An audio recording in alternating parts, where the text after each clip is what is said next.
Hello, everyone. This is Professor Francis, and I'm here to do another requested problem. So for our problem here, they asked us to actually evaluate 2 1/4. This is actually a 4 down here, minus 1/5. So how do we do this? Okay, we have to remember something first of all. Whenever we have any problem involving fractions, and as you see here, we have to make sure that we must convert all the numbers involved to fractional format. So here we see we have a fraction here, 1/5, but over here we have a mixed number. That's a whole number in a fraction. That's not fractional format. We're going to have to convert that. So let's go ahead and do that. Okay. So what is the conversion process? Well, converting is really simple. We simply multiply the whole number by the denominator. So it's going to be 2 times 4, right? And then when we get that answer, we're going to add the numerator to it, which is we're going to add this 1. So 2 times 4 is 8, right? And then 8 plus 1 is going to give us 9. So we get 9/4. Okay. All right. If you guys want to go over that step, I have it over here, laid out in an example. Again, we're just converting a mixed number to a fractional format, right? You see here, in converting that, we have another example of this is 3 2/7. We're going to keep the denominator, right? So this denominator over here of 7 is 7, and then we're going to keep that. And then we're going to calculate the numerator, right? And how do we calculate the numerator? We simply multiply, again, the whole number times the denominator. So 3 times 7 is going to give us 21, right? And then we add the numerator to it. So 21 plus 2 is 23. And then we write that over the original denominator that we said to keep. The original denominator was 7, so we write that 23 over 7, right? And that's the process. We did the same thing here. We multiplied the whole number times the denominator, which gave us 8. 2 times 4 is 8, and we added the numerator. So 8 plus 1 is 9. And we wrote that over the original denominator 4. So now we go ahead and we bring down the other fraction.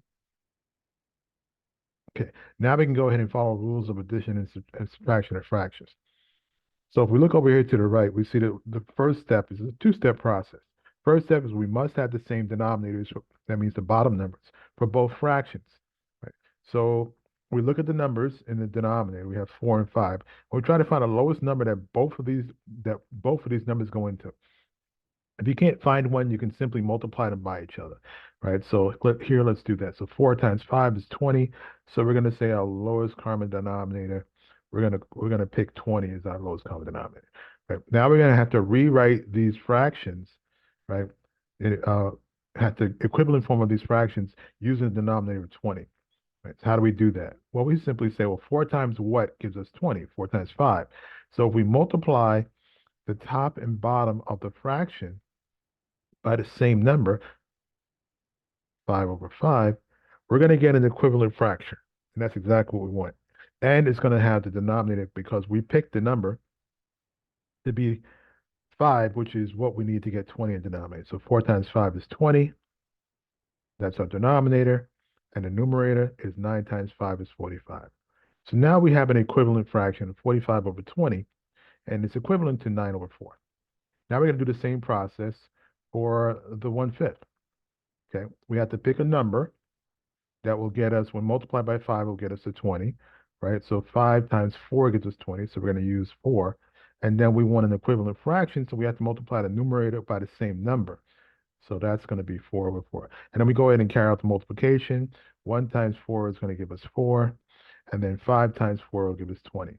Now we have equivalent fractions and they have the same denominator. We can go ahead and now go to step 2 of adding, subtracting fractions. So we're going to keep the common denominator and perform the given math operation.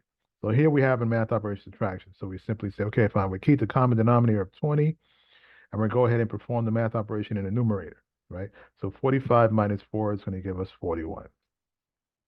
Right? And that would be our answer. Now, if you look at the answer list and your answer is not in the list, that just means it's in a different format, right? Most likely, it's just in a different format. So let's convert this number. This is our answer here, right? But let's convert it back to a mixed number, right? How do we do that? We simply divide the denominator into the numerator to get a whole number. Because remember, a mixed number is a whole number and a fraction. So to get the whole number, we divide the denominator into the numerator. So 20 goes into 41 2 times. It's going to be a whole number, right? And then we had to do a little arithmetic to get the fractional part.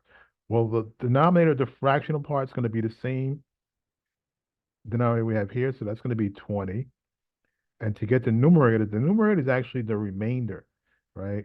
So let's go ahead and figure out how to calculate that. All we do is we take our whole number, we multiply it by the given denominator, so 20 times 2 is 40, right? And now we subtract the 40 from this numerator here, right? And that'll give us the remainder. So 41 minus that 40 we just calculated, that equals 1. And that's going to be the remainder, and that's going to go right here as the numerator. So we converted 41 over 20 to 2 and 1/20th, right? So if you don't see your answer of 41 over 20 in the answer list, just convert it into a mixed number. That's a whole number and a fraction. Using the technique we showed here, you should see your answer there. Okay?